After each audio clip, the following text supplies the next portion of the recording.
Jour, il s'agit de parler des violences conjugales. On regarde.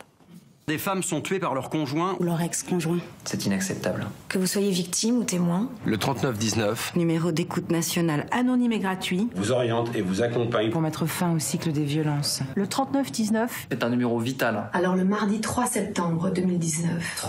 3-9-19. Mobilisons-nous tous ensemble pour faire connaître ce numéro. Le 3-9-19. Je partage le 39-19. L'invitée de la semaine est une combattante, une femme qui porte la voix de beaucoup d'autres, celles qui subissent les coups de leurs compagnons. On en parle beaucoup en ce moment et c'est tant mieux. Bonjour Hélène Mordac. Vous êtes la présidente d'une association nîmoise qui aide ces femmes depuis 7 ans maintenant, une de ces petites structures qui attend un vrai coup de pouce de l'État. On verra si vous y croyez à ce Grenelle qui a été lancé. Vous allez aussi nous expliquer comment repérer cette spirale de la violence avant qu'il ne soit trop tard. Votre association s'appelle Via Femina Fama. Je vais vous poser la question qu'on a dû vous poser 1000 fois. Ça veut dire quelque chose de particulier ? Alors, les initiales, VFF, femmes victimes de violence, on voulait rester dans ce contexte. Et puis, Via Femina Fama, c'est la réputation, la femme. Enfin voilà, on voulait rester dans cet esprit-là. Et cette association, donc, comme vous l'avez indiqué, a vu le jour en 2012. C'est mon amie Carline Gabory qui a fondé cette association pour essayer de venir en aide justement aux femmes victimes de violences. Et dans un premier temps, nous avons axé notre association sur des ateliers de reconstruction. Mais très rapidement, nous nous sommes rendus compte que ça n'était pas suffisant et qu'il fallait également les accompagner. Donc nous avons également un secteur d'accompagnement, un secteur d'accueil, un secteur d'atelier et un secteur de formation. Alors on va rentrer un petit peu dans les détails. 103 victimes depuis le début de l'année, 103 féminicides. C'est un compteur affolant. C'est affolant parce que les chiffres sont en progression, puisque l'année dernière, il y avait de mémoire 127 femmes qui avaient été tuées sur l'année, ce qui faisait une femme tous les 3 jours. Nous sommes aujourd'hui à une femme tous les 2 jours et demi, voire tous les 2 jours. C'est une véritable catastrophe. Et donc, il est vraiment temps de prendre ce problème à bras-le-corps. Est-ce que depuis que l'on en parle, depuis quelques jours, plus de femmes osent vous appeler ? Alors, c'est un petit peu tôt pour dire ça. Nous, on a environ 150 appels par an depuis que nous sommes créés en 2012. Sur ces 150 appels, nous suivons régulièrement une cinquantaine de femmes. Parce qu'il ne faut pas oublier que téléphoner, c'est une chose, prendre des renseignements, c'est une chose, mais faire la démarche de venir dans l'association pour exposer ces problèmes, c'est encore une très grande difficulté. Et ça, c'est très compliqué aussi, y compris aller porter plainte. Parfois, vous devez les accompagner. Nous les accompagnons très souvent parce que malheureusement, encore qu'il y a eu quand même des progrès qui ont été faits en ce sens, mais la plupart du temps, lorsqu'une femme arrive dans un commissariat ou dans une gendarmerie pour déposer plainte, elle est très mal accueillie et très mal comprise. Et donc, elle a déjà fait cette première étape de se rendre au commissariat ou à la gendarmerie, et là, elle se heurte à un mur et elle repart la plupart du temps. Alors, expliquez-nous ce cycle de la violence. Quels sont les signes qu'il faut savoir repérer dans un couple avant que ça ne dérape ? Alors, le cycle de la violence, alors c'est très spécifique à ce qu'on appelle le pervers narcissique. C'est un cycle qui démarre avec ce qu'on appelle la lune de miel. Voilà. Le couple se rencontre, tout va bien. Et puis, petit à petit, il y a une phase de dénigrement de la part de l'homme. Je dis de l'homme parce que la plupart du temps, ce sont des hommes, même s'il y a aussi des hommes victimes de violences. Donc, il y a cette phase de dénigrement, petit à petit, où la femme se sent de plus en plus humiliée. Il y a ensuite une phase d'isolement, parce que c'est important de l'isoler de sa famille, de ses amis. Et ensuite, on aboutit souvent à la phase de violence physique.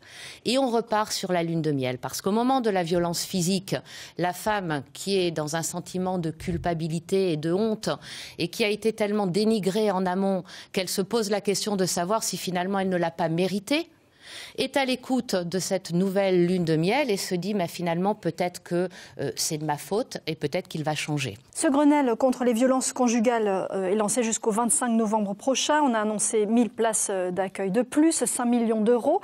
Est-ce que ça va dans le bon sens selon vous ? Oui, c'est un petit pas. C'est un petit pas, mais bien évidemment, nous avons besoin de beaucoup plus de moyens. 1000 hébergements d'urgence en supplément, ça n'est pas suffisant. Nous avons des coups de téléphone à l'association de femmes qu'il faut mettre en sécurité de manière très rapide, et on a très peu de moyens à notre disposition. Louis Alliot, que peut faire un homme politique par rapport à ça? Qu'est-ce qu'il peut apporter en tant que maire, en tant qu'homme politique? Quelquefois, il joue un peu le rôle de l'association, il reçoit aussi des femmes qui ont été victimes de violences et à qui on ne prend pas la plainte. Le plus souvent, c'est ça. Et on est obligé d'écrire au procureur pour qu'il tienne compte de la plainte de ces plaignantes, en espérant qu'elles ne soient pas classées sans suite, en espérant qu'elles ne retournent pas chez elles, victimes à nouveau de violences, etc. Le problème, il est là. Il peut y avoir des choix politiques, des décisions. Mais les choix, les choix, ils sont pris par tout le monde. Je pense qu'il y a une unanimité là-dessus. Mais ça ne bouge pas. Mais ça ne bouge pas, malheureusement. Oui, c'est vrai, il n'y a pas trop d'argent.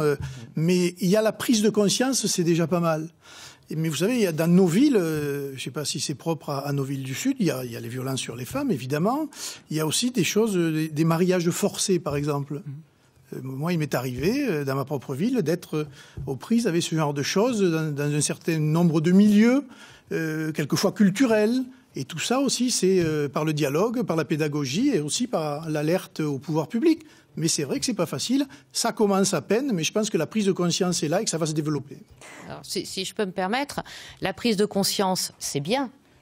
Mais je pense qu'il faudrait aussi que les mairies commencent à débloquer un petit peu plus de fonds pour des associations comme la nôtre. Nous, actuellement, nous avons une partie de notre association qui est financée par le département, par l'État et par les mairies, mais c'est largement insuffisant et nous sommes obligés de trouver des systèmes D pour avoir des fonds pour pouvoir survivre. Nous organisons des manifestations, des ventes aux enchères pour avoir un peu d'argent.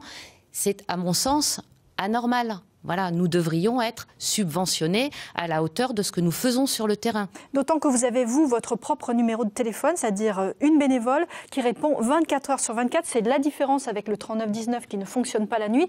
Vous avez mis en place une ligne d'urgence, en fait. Exactement. Nous avons une bénévole, et j'insiste sur le mot bénévole parce que c'est important, qui 24 heures sur 24 répond aux appels. Et lorsqu'on a une situation d'extrême urgence, vous avez 3 bénévoles qui vont prendre leur voiture et qui vont aller chercher une femme avec des enfants pour essayer de la mettre en sécurité. Alors, on avait envie de vous poser une question, parce que ces sujets nous questionnent justement sur notre rapport homme-femme. Une question à laquelle on va vous demander de répondre spontanément.